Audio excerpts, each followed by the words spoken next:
Neste vídeo nós vamos abordar a função de segundo grau, suas propriedades e a resolução de equação e inequação do segundo grau. Definida no conjunto dos números reais, é uma função que a cada x real associa o f de x da forma ax² mais bx mais c, onde a, b e c são constantes reais e a tem que ser diferente de zero.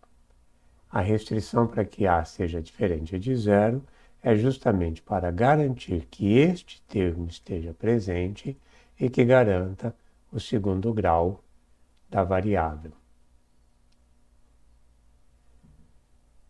O seu comportamento depende desses parâmetros A, B e C.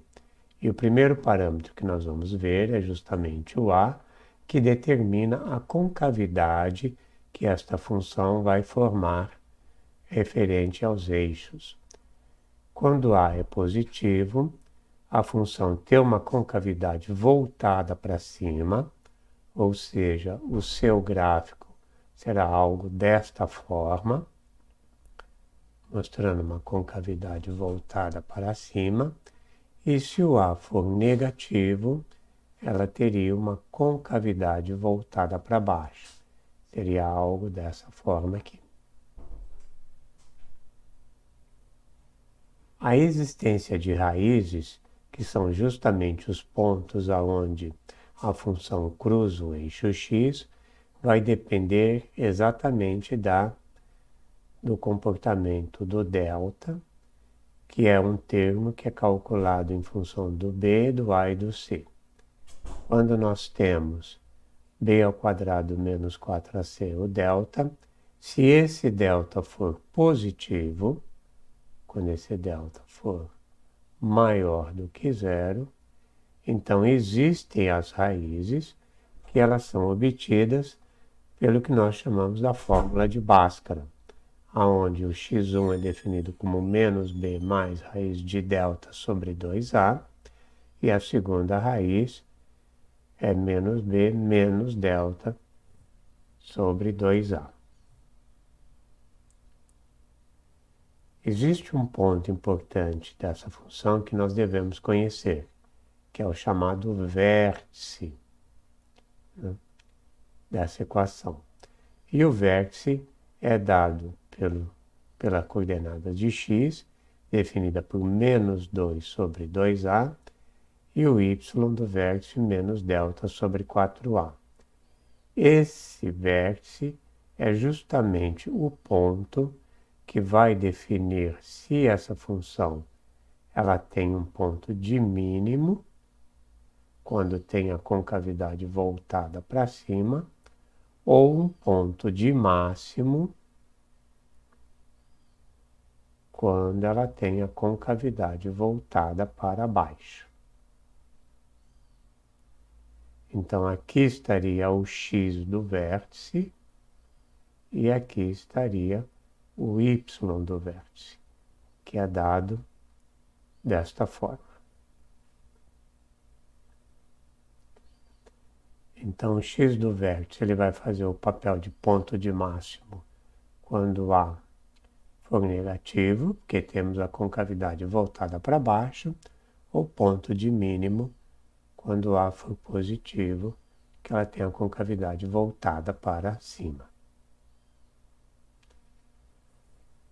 No caso desta função, o seu domínio, né, é dado pelos reais, e a imagem da função vai depender exclusivamente do y do vértice e da concavidade que ela tenha. Se ela tiver concavidade voltada para cima, ou seja, o A é positivo, então a imagem dessa função vai ser todos os y que são maiores que o y do vértice. Porque neste caso nós teríamos esse comportamento gráfico aqui, ó. Nós temos a função, está aqui o y do vértice, e lembrando, né, que o conjunto imagem são todos esses valores, cujo existe um elemento aqui, né, que quando eu calculo f de x, obtenho esse y. Então, se ela tem concavidade voltada para cima, é do y do vértice para o mais infinito. E se ela tiver concavidade voltada para baixo, vai ser do y do vértice para o menos infinito.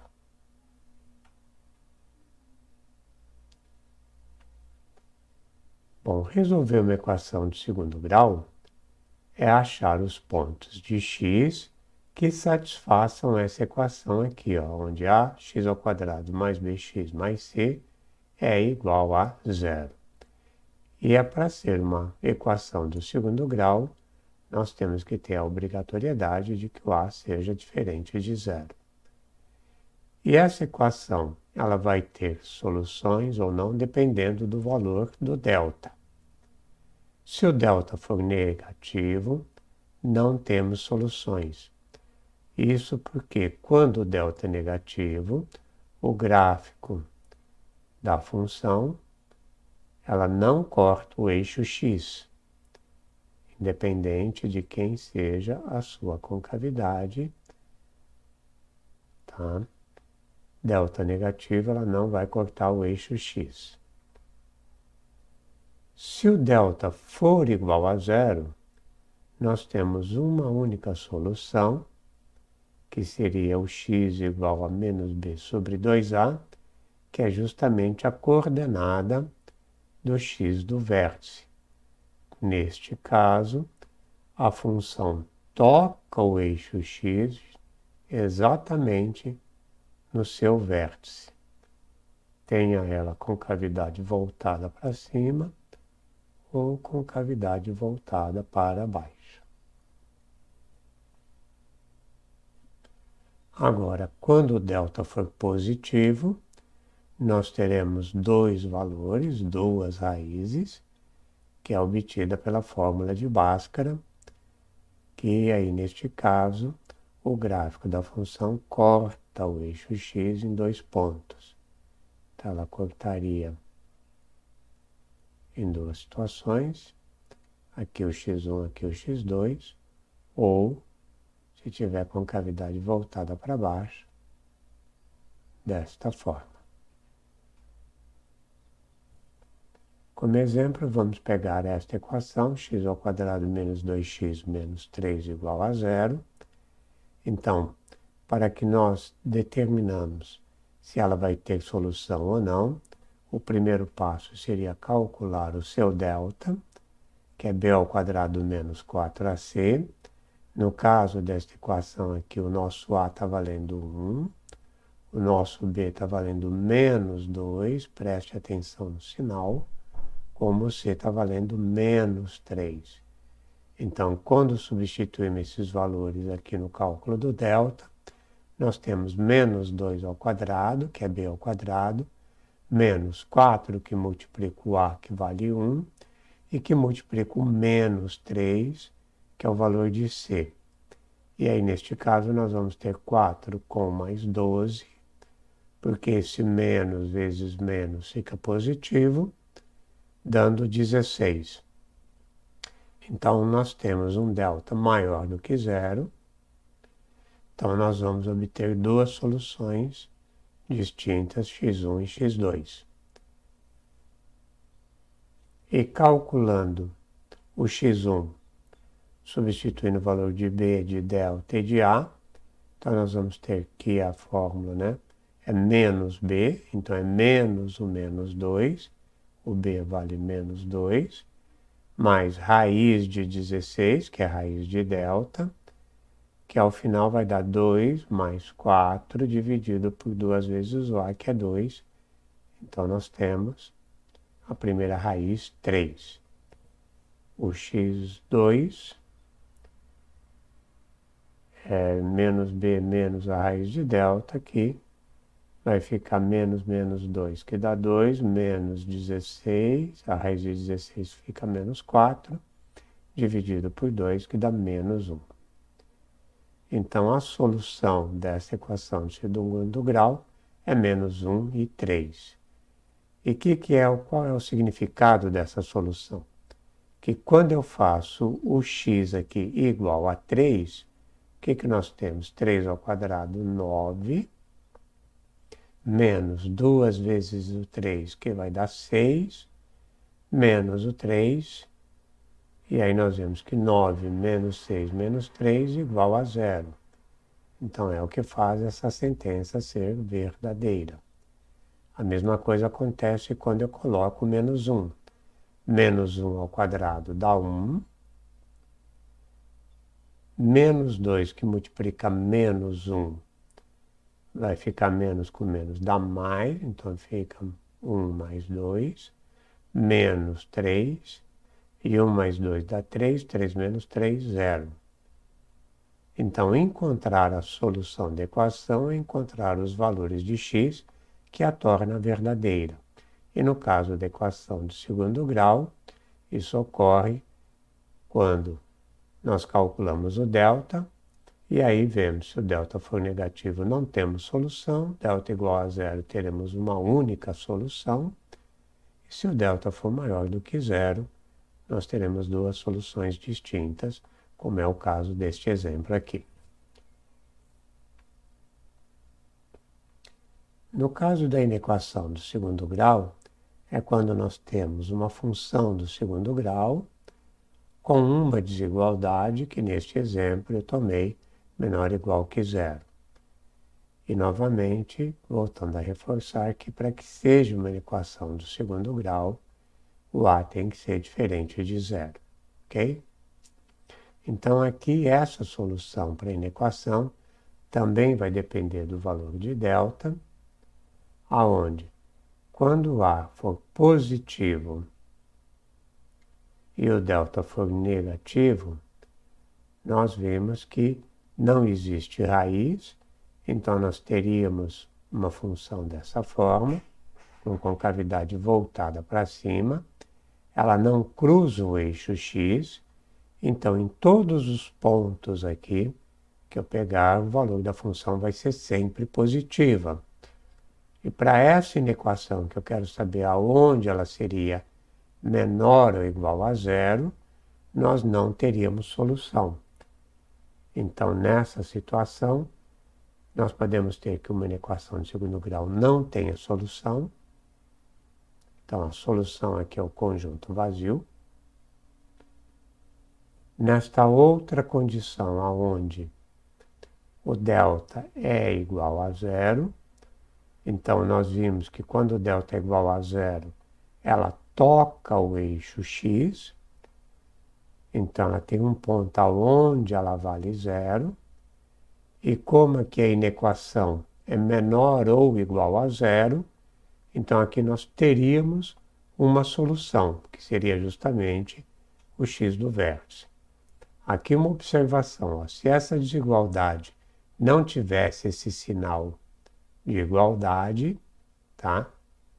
Ela também não teria solução, porque seria exclusivamente menor do que 0. E o único ponto que a gente tem aqui é 1 igual a 0. Então aqui a única solução seria o x do vértice. No caso do delta ser positivo, aí nós temos duas raízes, o x1 e o x2, e quando A tem a concavidade voltada para cima, nós temos que esses pontos intermediários é onde a função assume valor negativo, porque é a parte da função que está abaixo do eixo x. Então, neste caso, o nosso conjunto de solução seriam todos os x pertencentes aos reais, aonde esse x seria maior do que o x1 e, ao mesmo tempo, menor do que o x2, dando essa solução.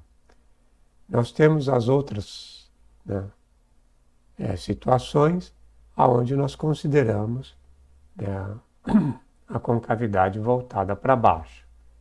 E aí nós temos toda uma análise também com relação ao delta. Então, basicamente, A solução de uma equação de segundo grau depende da concavidade da função e do valor do delta. Como exemplo, vamos pegar esta inequação, que a princípio não está na forma, né, de uma função de segundo grau igual a zero. Nós temos aqui x ao quadrado menos 2x mais 1, que é uma função de segundo grau, mas eu quero saber quando ela vai ser menor ou igual que 3 menos x. E no nosso exemplo da nossa análise aqui era igual a zero. Então, o primeiro passo que a gente tem que fazer aqui é deixar, né, essa inequação na forma que nós vimos. Então, eu vou pegar esse x ao quadrado menos 2x mais 1. E esse 3 menos x vou passar para o lado de cá trocando o sinal. Então, fica menos 3 mais x. E isso vai ficar menor ou igual a zero. Lembrando, né, que no caso de inequações, nós temos que ter o cuidado quando a gente passa multiplicando ou dividindo, porque aí a gente pode ter a troca, né, do sinal aqui de desigualdade. Aqui neste caso não é, né, este exemplo, porque aqui o que eu estou fazendo é passando esse 3 trocando o sinal e passando esse x trocando o sinal, que é o correspondente em somar menos 3 e mais x deste lado e deste lado também. Bom, com isso nós vamos ficar com a equação x ao quadrado menos 2x com mais x fica menos x, e mais 1 com menos 3 fica menos 2 menor ou igual a zero. Agora sim nós temos a nossa inequação naquela forma. E agora eu posso calcular o delta desta equação, aonde o meu A vale 1, o meu B vale menos 1 e o meu C vale menos 2.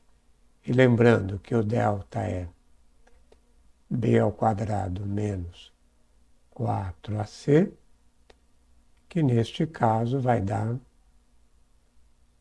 menos 1 ao quadrado, menos 4 que multiplica o A, e que multiplica o C, que é menos 2. Cuidado com os sinais, porque um erro de sinal aqui muda o valor do delta, e aí altera toda a nossa análise, né? Então aqui vai ficar 1, que menos 1 ao quadrado dá 1, e esse menos vezes esse menos fica positivo, 4 vezes 2, 8, então meu delta vale 9, que é maior do que zero. Então significa que nós temos duas raízes. E essas raízes são encontradas pela fórmula de Bhaskara, onde eu tenho menos b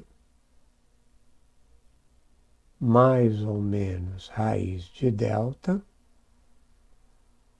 sobre 2a. Uma das raízes é quando eu uso o sinal de menos, outra raiz é quando eu uso o sinal de mais. Então, vai ficar menos o menos 1, mais ou menos raiz de 9, sobre 2 vezes o a fica 2 vezes o 1, que no final isso fica, esse menos com esse menos fica 1,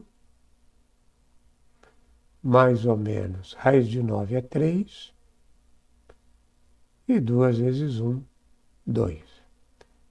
Daqui nós tiramos as duas raízes. Quando eu uso o sinal de menos, 1 menos 3 fica menos 2, sobre 2, que vai dar menos 1. Essa é uma das raízes. E quando eu uso o sinal de mais, 1 com mais 3, 4. 4 sobre 2 é igual a 2, que é a outra raiz.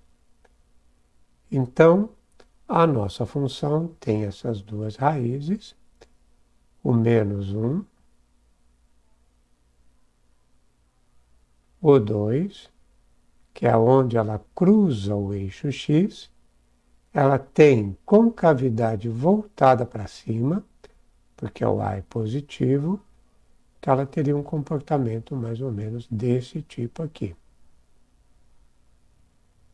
Então, dessa forma, ela é positiva para x maior do que 2, positiva para x menor do que menos 1 e negativa para x entre menos 1 e 2. E como eu estou procurando os pontos onde ela vai ser menor ou igual a zero, então nós temos que a solução vai ser todos esses pontos entre as raízes. O sinal de igual inclui as raízes também. Então seriam todos esses pontos aqui. E é isso que a gente pode ver aqui no gráfico da função, né? Está aqui o menos 1, está aqui o 2, ela tem concavidade voltada para cima, e o nosso conjunto de solução seria um x pertencente aos reais, tal que x tem que satisfazer essas duas condições ao mesmo tempo, ser maior que menos 1 e menor que 2. Bom, com isso a gente termina essa parte da equação de segundo grau, das suas propriedades, e num próximo vídeo nós vamos ver umas outras funções, que vai ser as funções logarítmicas e exponenciais.